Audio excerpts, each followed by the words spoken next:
Well, we are back for episode 3 of The Mandalorian, and surprisingly, we actually have a decent episode on our hands.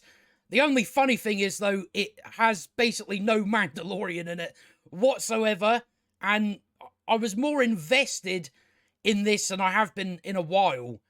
It's just, I think the only issue is, though, because I just recently came to the realization of what this episode is probably playing into. It may not work out. It may be that someone kind of wasted their time with this episode because they're just going to have it completely wiped. I did look at the writers on the show. One was Jon Favreau, and we had someone else on, so I think that's who done the majority of this episode. But I suppose we'll get into it, pretty quick, because we start out, of course, with the Mandalorian stuff. And I was glad to see him gone once we get to the stuff that has nothing to do with him. So, yeah, it starts off because the previous episode, what did he sunk in that big pile of water, even though, I heard people talking about that Beskar is actually lightweight. So how he sunk that quickly, I don't know, but he did sink. I do find that quite hilarious. So they have that come up. Bo-Katan says there's probably been seismic activity that made this pool of water deeper, but I don't know how they account for the water being the same height. I really don't know. So she's like, yeah, there was seismic activity. That's why you sank. So Mando's like, I am redeemed. At that point, I'm just like, this is so stupid. This idea of, I can't be a Mandalorian unless I go in this water, and that's all there is to it. I've just got to lay in some water. I am redeemed. I am a Mandalorian again. I'm just like, this is so backwards. It really is just so backwards. And the funny thing I do find about the whole him not being a Mandalorian, I don't really understand why, the other Mandalorians didn't take his armor and all that sort of stuff.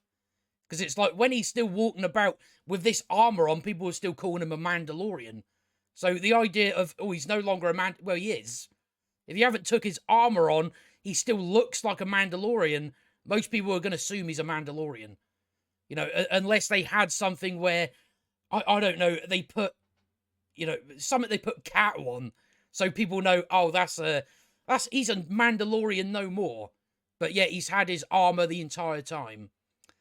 So yeah, I don't really get that. So he takes like a sample of the water to show as proof. So, like, my main question was like, so how are they going to know? How are the other Mandalorians going to know that water is specifically from there? But they cover that at the end of the episode. Unfortunately, we get more of the Mandalorian later on, and I was just like, why? Why do I want to see the Mandalorian? I've just had something interesting. And then we go back to the Mandalorian. It's like, oh, we're back to the dumbness again.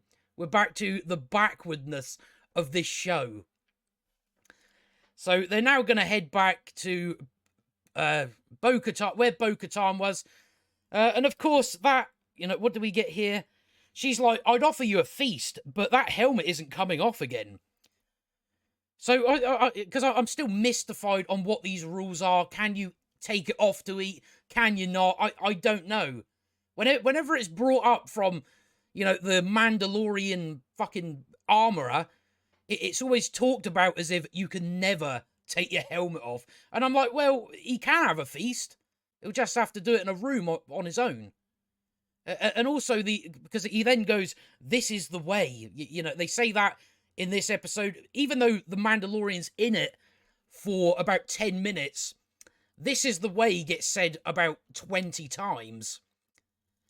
But the main thing I find funny about this, he wants to be what was the point of the last episode in season 2 where he takes his helmet off to show Grogu? Because it's like, he cares about him and stuff like that. So that stuff doesn't really matter to Mando, does it?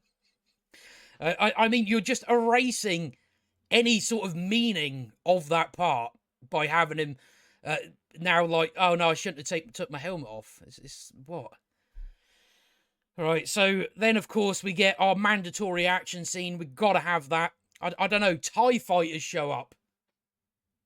I don't know why the TIE fighters just show up.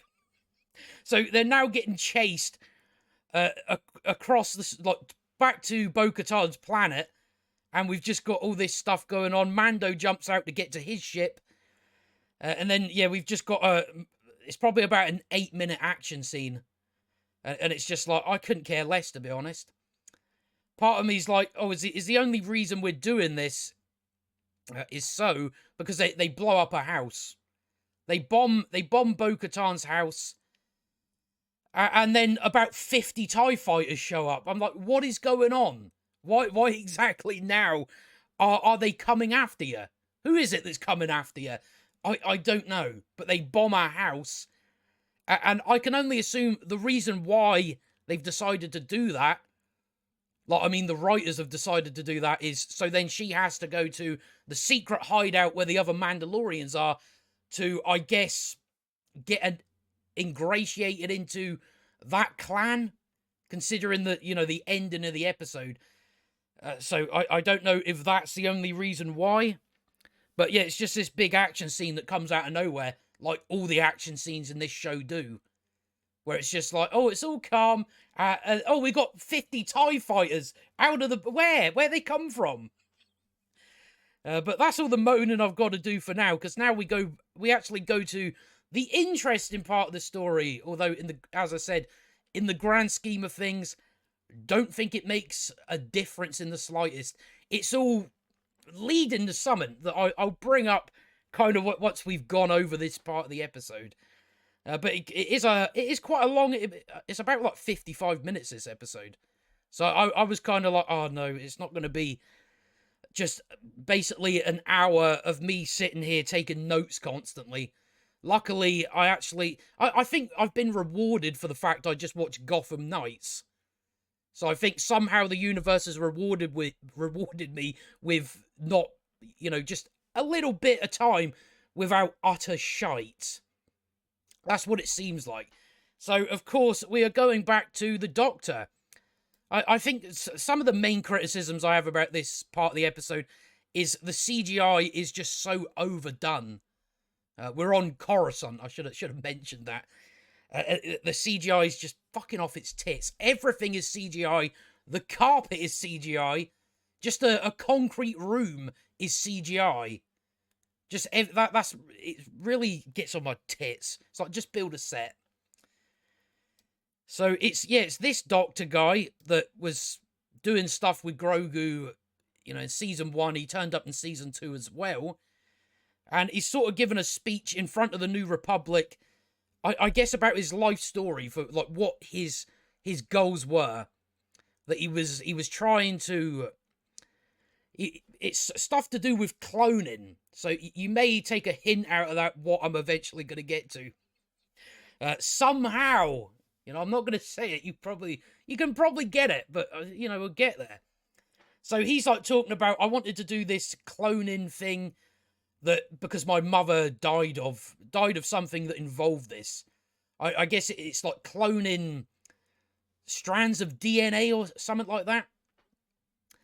So he's kind of, because he's now in a program that is the amnesty program. Essentially, the New Republic have took people that were forced into work with the Empire, and they run a sort of program where they have people ingratiated into the New Republic and start working for them.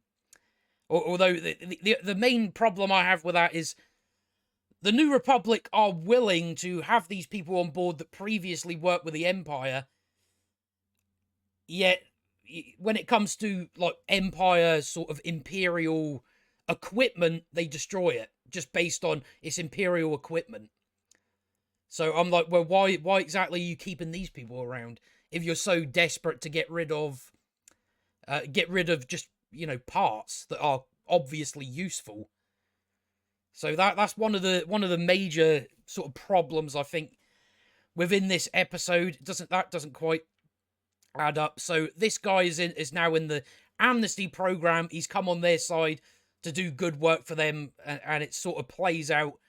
Again, I just find it interesting because you've got a guy here that had been working for the Empire, and he's now trying to readjust sort of into how the New Republic do things. You know, he wants to help the New Republic, yet it seems like what he wants to help them with, they're like, just, nah, you're not doing that. Because the cloning stuff has, it's stuff to do with ethics and all that. But he's kind of like, well, it'd help you. It would help you out. So, yeah, we go through all that bit. He just tells the story about that. Just all these people around him talking to... Again, it's just interesting just seeing this guy just, sort of getting on with his life. And I just think it plays out quite well for the... Again, I don't think it's in the long term. This episode is not going to make a difference. I just think the stuff to do with the Doctor's interesting. So he lives in it's like the amnesty apartments. So all these people that live here previously, were forced to work for the Empire. But oh no, we've got her. That is, she remember she worked with Moff Gideon, and she's now in here as well. But certain things are going to play out eventually. So they ask him to sort of come over, have a drink, and they start talking about, what they miss from the Empire.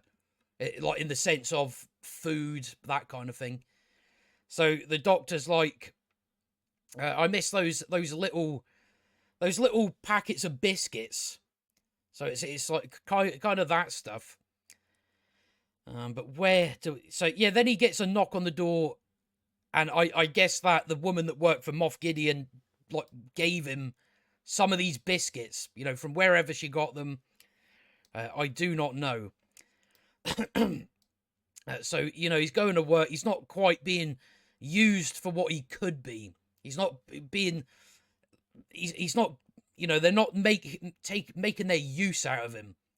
He's just kind of wasted.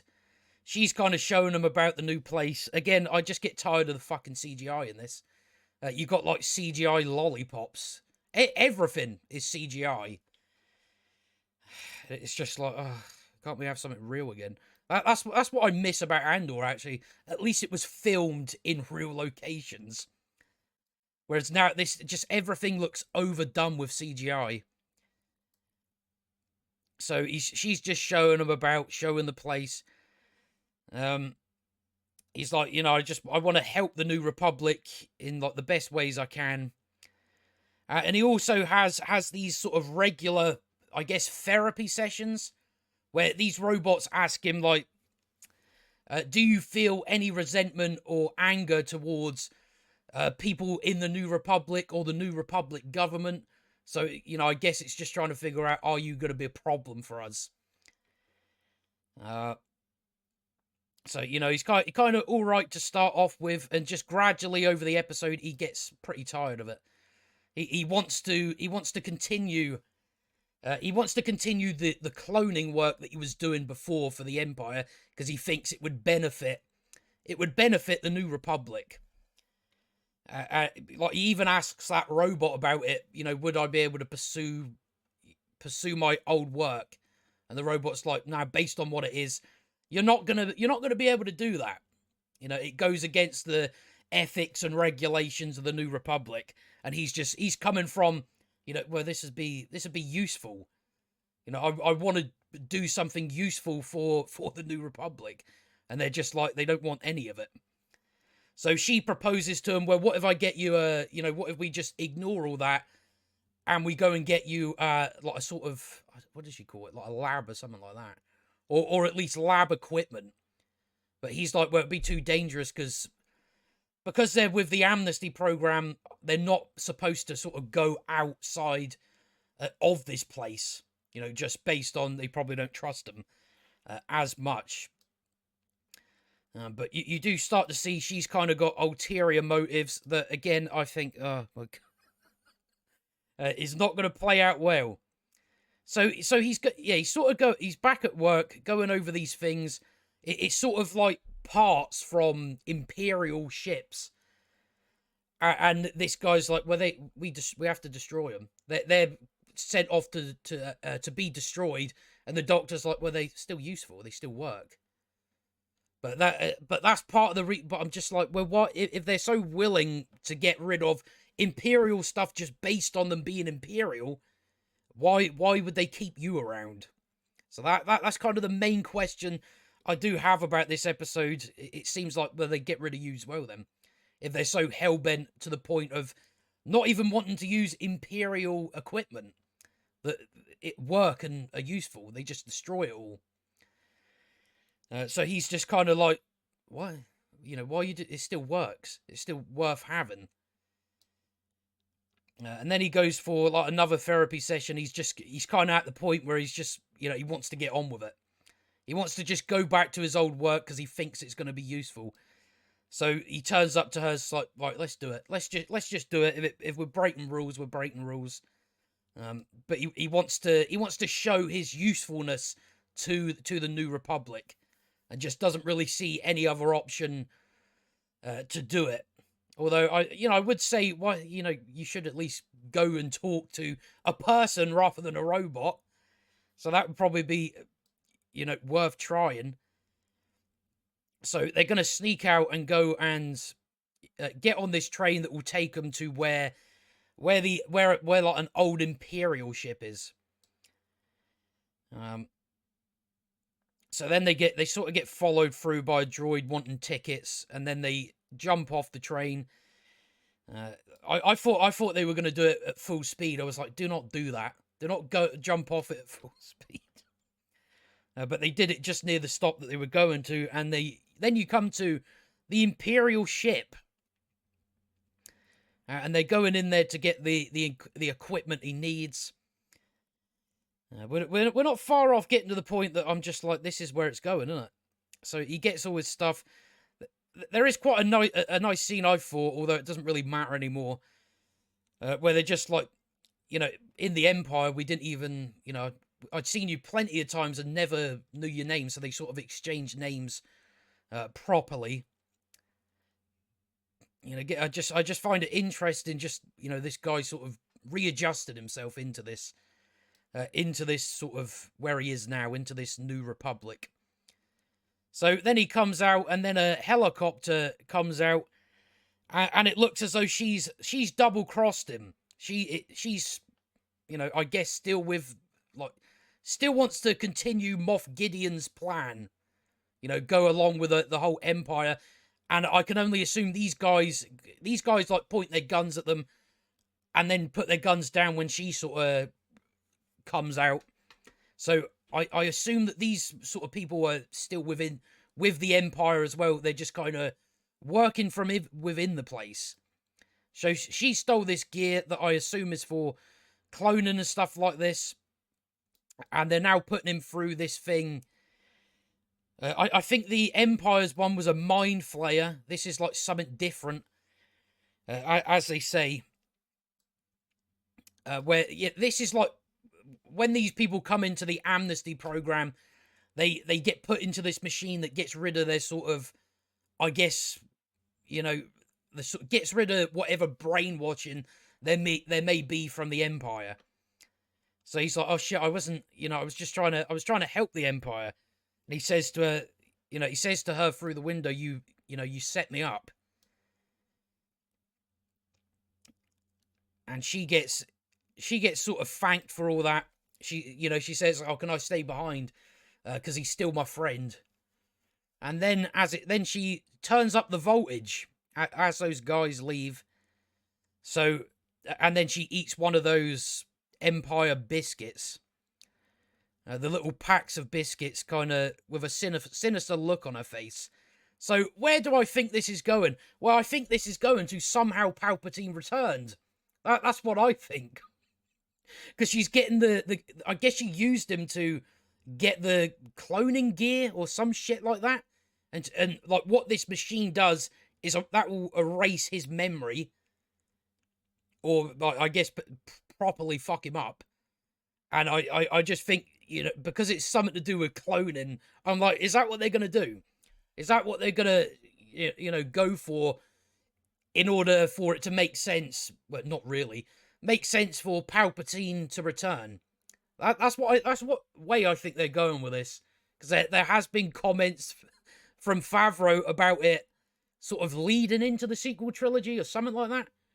You know, I may be reading into something wrong here, but I'm just like, I was kind of downstairs just sort of mulling over this episode, and I'm like, wait, cloning gear? What could they possibly need that for? And I just thought it's going to be Palpatine, isn't it?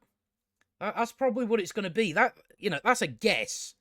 That is a guess, but I think I might be correct on that. Or who knows? Maybe I am just reading into something wrong there. I don't know. But it just seems like to me that's probably what they may be doing. And that's why I'm like, yeah, you know, as much as I thought this episode was interesting, ultimately it's going to lead into dog shit. That's me.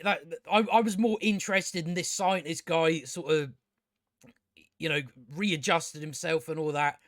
And then I'm like, oh, it's just going to lead into bullshit, isn't it? That's all that's going to happen. But that's my prediction at the moment. I think the cloning gear that she wanted is specifically to clone Palpatine, even though I don't know exactly how they would be able to do that. But I guess that they're trying to clear something up. That's my guess about it. But then we go back to Mando. I was like, oh, for fuck's sake. So they're now going to the secret place. So that's why I think they suddenly had 50 TIE fighters on them.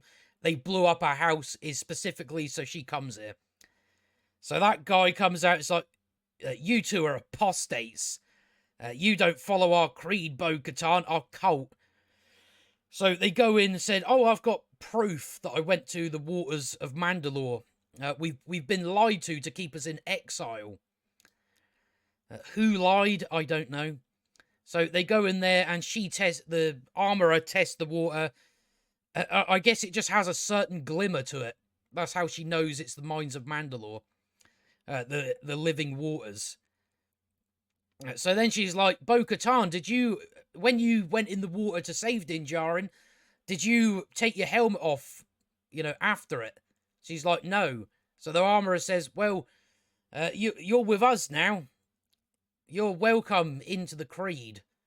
I'm like, why the fuck would she want to join your cult? Dunno. I don't know, but they say to her, you know, you may leave whenever you want. So I don't know if Bo-Katan's going to join that now. I don't know. But it was just, this is the way, and they all say this is the way, and fuck off. Saying this is the way. It's so, I get tired of hearing people say this is the way. Especially when the way is backwards. So that's kind of our episode. She gets patted on the back by people. So I don't know. I'm not too sure where... I don't know really where this season's going. Because we've covered the Mines of Mandalore. That's done. We've now added... So I guess... If I had to predict where this season is going, it's probably going to have something to do with Moff Gideon. He's probably going to get broken out by that woman. And then we're going to have, like, Moff Gideon coming after Grogu. That's where I see it going. Because I'm like, what else have you got? We've still got 5 episodes. I'm just like, you've pretty much done everything. I don't know where we can go from here. But that is episode. So yeah, so it had another writer on it. So I don't know if it's that writer that brought something at least competent. I don't know, but that is episode 3. But I guess we're just gonna have to see how this plays out. But I think next week we're going back into the dog shit. I think, you know, we're done with that scientist guy. He's done. He's out the game. We're now going to do, you know, again, dog shit. We'll see if it leads into somehow Palpatine returned. That's what I think's happening. I honestly, I think it is that. I can't think of anything else. You know, why she would want this cloning equipment. or why, I suppose I don't really know why she needed this guy for it. Other than, oh, well, this guy knows what equipment I need. But I think she's probably going to break out Moff Gideon from wherever he is. Moff Gideon's going after Grogu for whatever reason. I forget the reason he went after Grogu in the second season, or the first season. I forget now. So we shall see on that front. But I think we're leading into places that we don't want to. I'm not really that bothered by it anyway, because it's like, who fucking cares at this point? Who cares at this point? But yeah, that's kind of my prediction on it. But yeah, again, something that had competence, something of interest, and just, yeah, it had nothing to do with the Mandalorian. It is a funny thing, that, but I suppose I'll finish off there. And I will be back next week for episode 4.